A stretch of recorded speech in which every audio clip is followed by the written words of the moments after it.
तो पुण्यात्माओं, दास का उद्देश्य सबसे पहले यही रहता है कि आपको ऐसा दृढ़ कर दूं, आपको भगत बनाऊं, और फिर भक्ति तो आप पे हो जाएगी। फिर भक्ति में झंझटे नहीं रहेगा, क्योंकि डगमग नहीं हो सकते आप।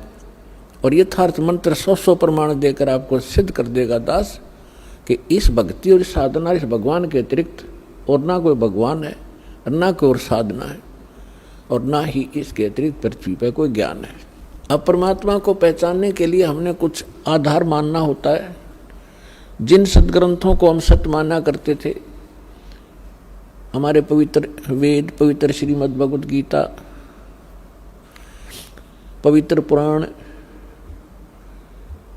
और इसके साथ साथ हम अन्य धर्मों के ग्रंथों को भी महत्व देते थे। पवित्र गुरु ग्रंथ साहिब,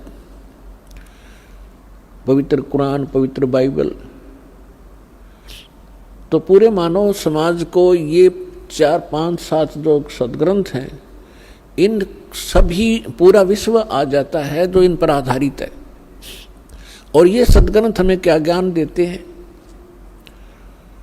उसको न तो गुरु ग्रंथ साहिब को सिख समझ सके वर्तमान के, और न ही वेदों, गीता और पुराणों को हिंदुओं के गुरु ये आचार्य शंकराचार्य और ब्राह्मण समझ सके, और न ही कुरान को ये काजी और मुल्ला समझ सके, ये पीर भी नहीं समझ सके। ऐसे ही बाइबल को उनके फादर और उनके वो अनुयायी नहीं समझ सके कि बाइबल बताना क्या चाहता है। एक ही उदाहरण से समझदार को संकेत पर्याप्त होता है। पूरे ईसाई धर्म के अंदर किसी से पूछ कर देख लो, what is the form of God. बालक भी लेकर बड़े तक कहेगा गॉड इज फॉर्मलेस, परमात्मा निराकार है।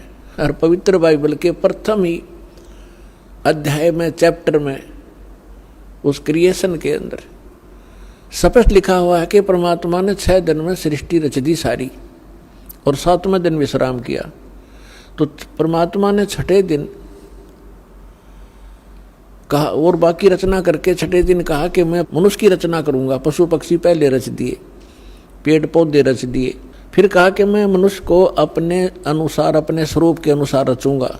और ऐसा ही परमात्मा ने मनुष्य को अपने जैसा बना दिया। तो परमात्मा फॉर्मलेस क्यों कर हो गया। ऐसे कुरान शरीफ किसी भी मुसलमान भाई को पूछ कर देखिएगा कि परमात्मा कैसा है। परमात्मा बेचून है, निराकार है। सूरत फुरकानी, पवित्र कुरान शरीफ के अंदर सूरत फुरकानी 25 आयत 52 से 59 में कंसेप्ट क्लियर कर रखा है। कुरान शरीफ का ज्ञान दाता हजरत मोहम्मद जी को कह रहा है कि कबीर नाम का अल्लाह, अल्लाह कबीर, वो सुप्रीम पावर है, और वही पूजा के योग्य है, वही पाप नाशक है, और वो वही है जिसने 6 दिन में सृष्टि रची और 7वें दिन तख्त पर जा बैठा। लेकिन कुरान शरीफ का ज्ञान दाता भी कहता है कि मैं उसके बारे में जानकारी नहीं रखता। उसकी खबर किसी बाखबर से पूछ लीजिए, किसी तत्वदर्शी संत से पूछिए। अब उसमें क्या लिखा है कि 6 दिन में सृष्टि रची, 7वें दिन तख्त पर जा बैठा। तो निराकार कैसे हुआ वो जो सिंहासन पर जाकर बैठ गया।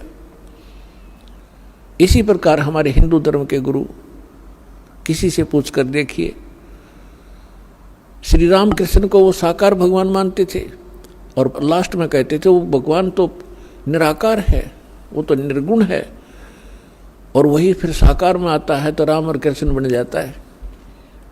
इसको कहते उआ बाई। ये माला पैर हुए हैं मुक्ता, सटदल उआ बाई बकदा। ये पैर के कंठी माला सिमरनी, दिखा बड़े महात्मा है भाई, बोलने संस्कृत। इसके बारे में परमेश्वर ने कहा है कि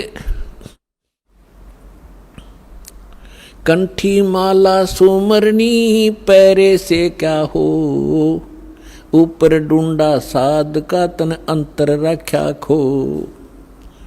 ऊपर तो महात्मा दिखर बड़े बड़े बाल रखवा के, लाल पीले कपड़े पहन के, 5-4 माला डाल के, अंदर तो कख भी नहीं तेरे। ऊपर ढूंढा साध का और अंदर रखा खो